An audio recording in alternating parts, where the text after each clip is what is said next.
Advocate Nitesh Banka, आप है मेरे YouTube channel let's speak legal में। आज मैं आपके सामने एक बहुत ही बेहतरीन वीडियो प्रस्तुत करने जा रहा हूं, जिसमें मैं आपको ये बताने जा रहा हूं कि चार्ज फ्रेमिंग की स्टेज में क्या जो है आर्ग्यूमेंट्स होनी चाहिए, क्या जो है आपका स्टैंड होना चाहिए, वो जो है आज मैं एक्सप्लेन करने वाला हूँ। देखिए, चार्ज फ्रेमिंग की जो स्टेज होती है, चाहे कोई भी केस हो, क्रिमिनल केस, वो एक बहुत ही ज़्यादा इम्पॉर्टेंट अच्छी स्टेज होती है, जिसमें जो है जो एक्यूज्ड है उसे जो है बोलने का मौका मिलता है।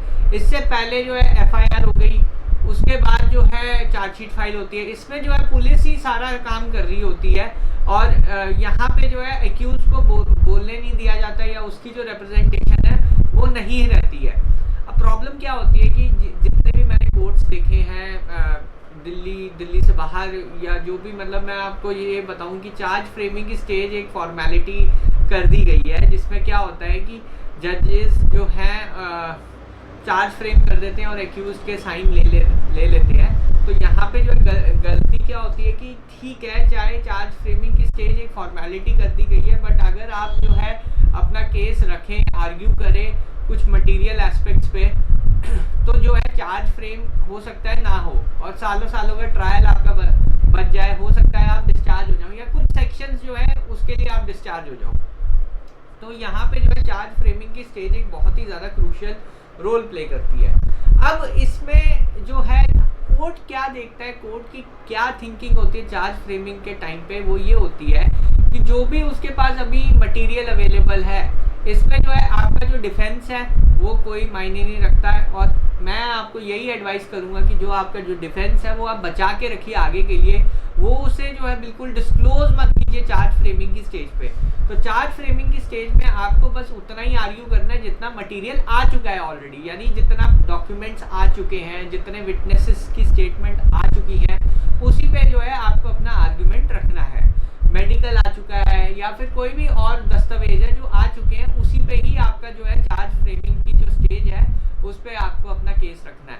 चार्ज फ्रेमिंग की स्टेज में मैजिस्ट्रेट को सिर्फ ये देखना है कि प्राइमा फेसाई यानी बेसिक एविडेंस है या नहीं है। वो सही है या नहीं है वो बात अलग हो गई, वो आगे देखेंगे।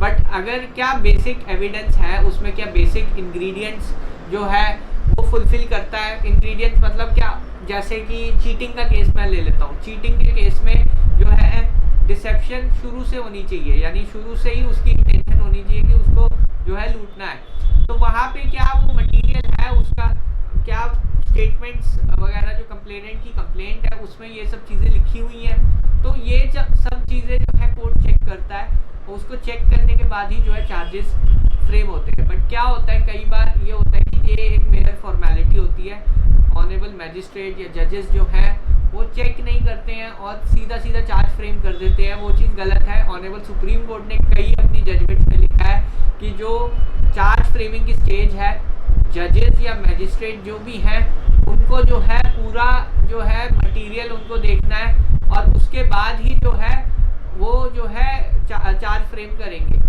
तो यहाँ पे जो है मटेरियल यानी जो भी डॉक्यूमेंट है वो पूरा अच्छी तरह देखना है, स्क्रूटनी करनी है पूरी चार्जशीट की, उसके बाद ही चार्ज फ्रेम करें और एक डिटेल्ड ऑर्डर जो है उसमें पास करें। पोस्ट ऑफिस की तरह काम ना करें कि भाई चार्जशीट फाइल हो गई, चार्जेस जो पुलिस ने कहा कि चार्जेस ये फ्रेम करने हैं वो फ्रेम कर दिए, और उसके बाद जो है ट्रायल के लिए एविडेंस पे डाल दिया केस। तो ये जो है एक मेयर फॉर्मेलिटी होती है। इसमें जो है एक्यूज का बहुत लॉस हो जाता है, क्योंकि फिर उसे सालों साल ट्रायल में उसका चला जाता है, क्योंकि विटनेसेस की एग्जामिनेशन में ही बहुत साल लग जाते हैं। तो यहाँ पे ये है कि अगर आपके कुछ चार्जेस कम हो सकते हैं वो देखना है। दूसरा कि आपके खिलाफ क्या बेसिक एविडेंस है, वो सही है या नहीं है वो बात अलग है। क्या वो बेसिक एविडेंस एग्जिस्ट करता है जिसके बेसिस पे वो चार्जशीट फाइल की है पुलिस ने क्या कुछ बेसिक चीज़ें पता की हैं। ये सब चीज़ें जो है इम्पॉर्टेंट होती हैं जब आपका चार्ज फ्रेमिंग की स्टेज पे है।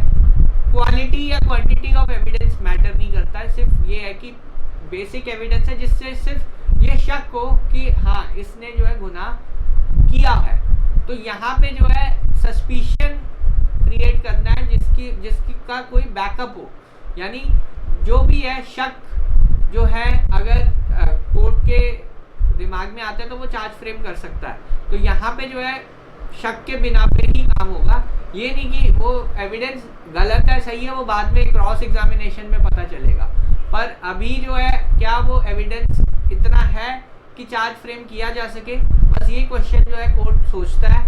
और इसी पे ही जो है आपको जो है अपने आर्ग्यूमेंट्स तैयार करने होते हैं। जो भी आपके आर्ग्यूमेंट्स होंगे वो जो भी प्राइमा फेसाई एविडेंस है, यानी जो एविडेंस इन्वेस्टिगेशन एजेंसीज ने कलेक्ट किया है, उसी बेसिस पे आपको जो है अपना केस जो है आगे रखना है। अब सपोज करिए जैसे 50 लोग जो है एक एफआईआर में इम्प्लीकेटेड है और 50 के खिलाफ पुलिस ने चार्जशीट फाइल कर दी। ऐसे ही 50 में से 10 लोगों का रोल जो है स्पेसिफिक दिखाया हुआ है चार्जशीट के अंदर, 40 बंदों का जो रोल है वो नहीं दिखाया हुआ है, ना ही उसके सपोर्ट में कोई भी ऐसा एविडेंस है, कोई भी मटेरियल ऐसा है जो उनको आइडेंटिफाई करते हो। तो आप सीधा जो है मजिस्ट्रेट के सामने आप सीधा ये कह सकते हैं कि जनाब चार्जशीट जो है 50 लोगों के खिलाफ फाइल की है, 10 लोगों के खिलाफ जो है स्पेसिफिक रोल है, 40 बंदों का कोई रोल स्पेसिफिक नहीं है, कृपया जो है 40 लोगों को डिस्चार्ज कीजिए। कई बार होता है कि राइट्स के केस हो गए या फिर जो प्रोटेस्ट हो गए, तो वहाँ पे क्या होता है कि ज़्यादा से ज़्यादा लोग जो है वो पार्टी बन जाते हैं एक ही चार्जशीट के अंदर। तो वहाँ पे जो है आप ये चार्ज फ्रेमिंग के टाइम पे आपको ये चीज़ आर्ग्यू करनी है कि 40 लोगों का कोई रोल नहीं है, उनको जो है फ्री किया जाए।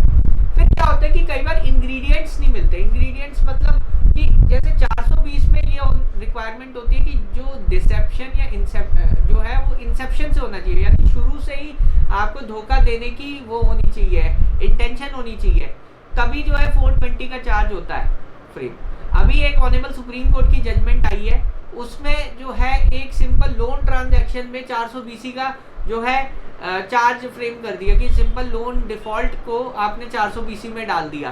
तो वहाँ पे ऑनरेबल सुप्रीम कोर्ट ने कहा कि जब इंग्रेडिएंट ही नहीं मिलते हैं तो मैजिस्ट्रेट को अपना जो है जुडिशियल माइंड यूज करके जो है एक प्राइमा फेसाई केस अगर बनता है या नहीं बनता वो चेक करना चाहिए। बिना चेक करे आपने जो है एक ऑर्डर पास कर दिया चार्ज का, और जबकि ऑफेंस बनता ही नहीं। अगर हम चार्जशीट को पूरा पढ़ें उसमें ऑफेंस ही नहीं बनता है 420 का। तो यहाँ पे जो है आपको ये देखना है कि क्रिमिनल केसेस में इम्पॉर्टेंट चीज़ ये है कि क्या बेसिक एलिमेंट्स हैं चार्ज फ्रेम करने के या नहीं है, बस इतना ही दिमाग लगाना है, इससे ज़्यादा नहीं कि उसको पूरा एनालाइज करे, एग्जामिन करे, वो सब नहीं होता है चार्ज फ्रेमिंग की स्टेज पे। तो ये जो मैंने अभी वीडियो बनाई है इसमें मैंने कई जजमेंट्स का रेफरेंस लिया है, वो जजमेंट्स आपको मैंने ये आर्टिकल लिखा है उसमें ये मिल जाएंगी, तो वो आप जजमेंट ज़रूर देखिएगा। अगर आपको ये वीडियो पसंद आई है तो प्लीज़ लाइक कीजिए, चैनल को मेरे सब्सक्राइब कीजिए, और साथ ही साथ जो है एक टेलीग्राम ग्रुप मैंने खोला है, उस ग्रुप को ज़रूर ज्वाइन कीजिएगा। उसमें मैं आपको लेटेस्ट जजमेंट्स वीडियोस वगैरह जो है प्रोवाइड कर पाऊँगा। और बहरहाल वीडियो देखने के लिए बहुत बहुत धन्यवाद। अगर आपको ये वीडियो पसंद आई है तो प्लीज़ लाइक कीजिए, चैनल को प्लीज़ मेरे सब्सक्राइब कीजिए। धन्यवाद, थैंक यू।